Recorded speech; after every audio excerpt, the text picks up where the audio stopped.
అందరికీ నమస్కారం. నా పేరు బాలరాజు, జనసేన పార్టీ పాతపట్నం నియోజకవర్గం.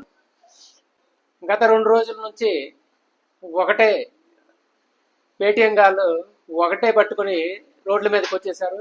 ఊర్లో పెళ్లికి కుక్కల హడావుడి ఎక్కువ అన్నట్టు తమిళనాడు రాజకీయాలని ఆంధ్రప్రదేశ్ రాజకీయాలని కంపారిజన్ చేయడం, అది వాళ్ళు ఏ విధంగా తీసుకుంటారో అయితే నాకు తెలియదు. కానీ ఒక విషయం అయితే నేను చెప్పగలను, తమిళనాడులో ఉన్న పరిస్థితులు వేరు, ఆంధ్రప్రదేశ్ రాష్ట్ర రాజకీయాలు ఉన్న పరిస్థితులు వేరు. జనసేన పార్టీ స్థాపించారంటే అప్పుడున్న పరిస్థితుల్లో ఎన్నో విమర్శలు, ఎన్నో అవమానాల మధ్య జనసేన పార్టీ పురుడు పోసుకుంది. 2009లో ప్రజారాజ్యం స్థాపించినప్పుడు అది సరిగ్గా 2 సంవత్సరాల నాటికే 18 సీట్లతోని కాంగ్రెస్ పార్టీలో అప్పుడు విలీనం చేయడం, కొంతమందికి కేంద్ర రాష్ట్ర ప్రభుత్వాల్లో మంత్రి పదవులు, అప్పుడున్న ప్రభుత్వంలో మంత్రి పదవులు రావడం జరిగింది. అయితే ఈ పద్ధతి నచ్చక కళ్యాణ్ గారు ఒక 5 సంవత్సరాలు పూర్తిగా రాజకీయాలకు దూరంగా ఉండి తర్వాత ప్రజలకు సేవ చేయాలన్న ఒక ఆలోచనతో 2014లోపు జనసేన పార్టీ స్థాపించారు. స్థాపిస్తే అప్పుడున్న పరిస్థితుల్లో కళ్యాణ్ గారికి ఎవరు కూడా ఆదరించే పరిస్థితి లేదు. పోటీ చేస్తే తనని 2 చోట్ల కూడా ఓడించారు. ఇంత మన ఆంధ్రప్రదేశ్లో కాపు సామాజిక వర్గం బలంగా ఉన్నప్పటికి కూడా కళ్యాణ్ గారు ఎక్కడైతే ఏ నియోజకవర్గాల్లో పోటీ చేశారో 2 దగ్గర కూడా కాపులు ఉన్నప్పటికీ ఆయనకి ఎవరు కూడా అండగా నిలబడలేదు. కారణం, ప్రజారాజ్యం పార్టీ సాగు చూపించారు. తమిళనాడులో పేటంతే అక్కడ కులాల రాజకీయం లేదు. డిఎంకే, అన్న డిఎంకే పార్టీలు గత 40 సంవత్సరాల నుంచి వాళ్ళే పరిపాలిస్తున్నారు.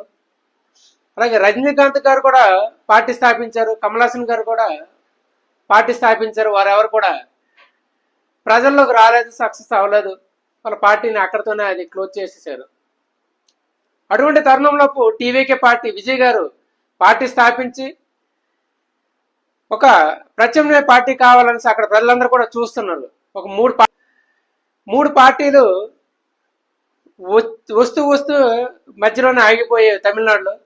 ఈ పార్టీని టీవీగాని ఈ ఎలక్షన్లో ఆదరించారు. విజయ్ మంచి విజయాన్ని సాధించాడు.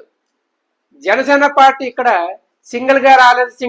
వైసీపీలో ఉన్నటువంటి పేటీఎం గాలు లేదా వైసీపీ మీద ఉన్నటువంటి ప్రేమతో ఉన్నటువంటి కార్యకర్తలు వాళ్ళు జనసేనాన్ని ప్రశ్నించేస్తున్నారు. జనసేన పార్టీ స్థాపితం నుంచి ఇప్పటి వరకు ప్రతి ఒక్కరు కూడా జన సైనికులందరూ పార్టీ నాయకులతో వీటితో రాళ్ళు దెబ్బలు తింటూ పార్టీలో ప్రయాణం చేశారు. ఆదరణ అనేది ప్రజారాజ్యంలో జరిగిన యొక్క నష్టాన్ని జనసేన పార్టీకి ఆపాదించారు. జనసేన పార్టీ 2014లో పోటీ చేయలేదు. పొత్తు పెట్టుకున్నప్పటికీ సీట్లు అనేవి మనం ఎక్కడ కూడా తీసుకోలేదండి. తర్వాత 2019 ఎలక్షన్లో మనం సింగిల్గా పోటీ చేసాము. మనకి ప్రజలు ఇచ్చిన గౌరవం 1 సీటు. అయినా సరే మా నాయకుడు బలంగా నిలబడ్డాడు, ప్రజల్లోకి వెళ్ళాడు, పార్టీని విస్తరించే దిశగానే ముందుకు వెళ్ళాడు. అయితే పొత్తు పెట్టుకోవడానికి గల కారణం కూడా బలమైన కారణం ఉంది. 2019 ఎలక్షన్లకు వైఎస్ఆర్సీపీ అధికారంలోకి వచ్చి ఏమి పరిపాలించింది? రాష్ట్రానికి విధ్వంసాన్ని తీసుకొచ్చింది. విధ్వంసంతో ప్రజల్ని భయభ్రాంతులకు గురి చేసింది. ఎక్కడ కూడా ప్రజాస్వామ్యం అనేది ఎక్కడ కూడా కనిపించలేదు. ప్రజలెవరు కూడా బలంగా రోడ్ల మీదకి వారి యొక్క సమస్యలు చెప్పుకోవడానికి కూడా వచ్చే పరిస్థితి లేదు. కోవిడ్ సమయంలో డాక్టర్ సుధాకర్ని ఏం చేశారో మనం చూడొచ్చు. తప్పును తప్పుగా చూపిస్తే ఎవరిని కూడా విడిచిపెట్టలేదు.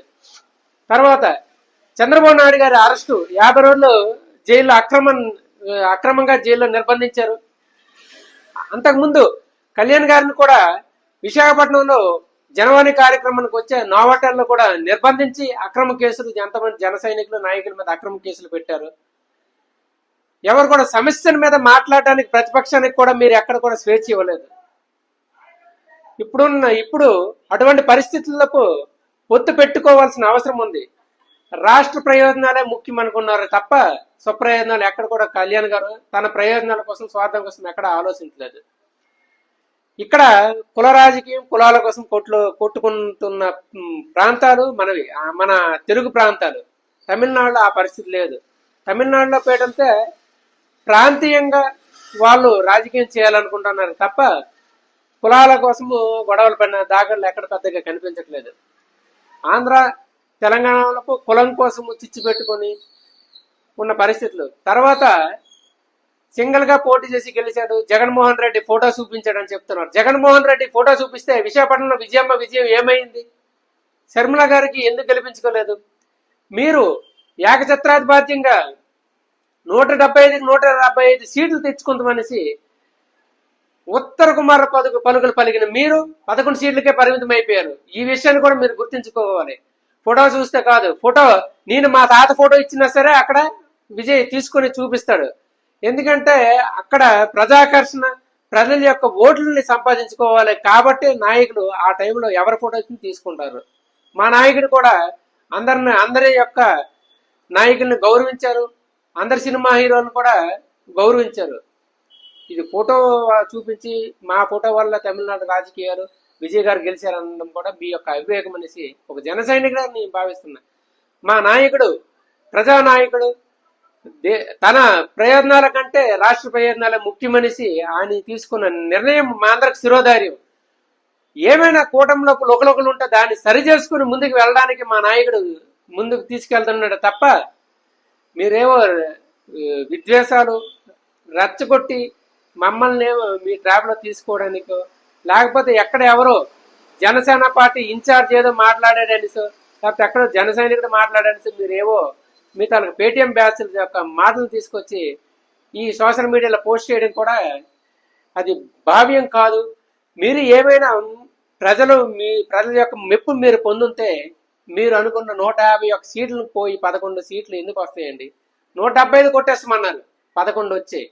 ఎప్పుడు కూడా రాజకీయాల్లో ఒకటండి, శాశ్వత మిత్రులు శాశ్వత శత్రువులు ఎవరు ఉండరు. చంద్రబాబు పేరు నాని గారు కూడా పవన్ కళ్యాణ్ గారు మాట్లాడే బయటలన్నీ రాసేసారు.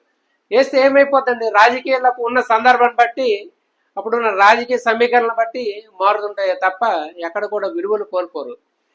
జనసేన నుంచి బయటకు వెళ్లే వారు కూడా ఏవేవో మాట్లాడుతుంటారు. వాటన్నిటిని కూడా మేమన్ని పట్టించుకోం. చివరిగా కళ్యాణ్ గారి నిర్ణయమే మా అందరికి శిరోధార్యం. జై హింద్, జై జనసేన.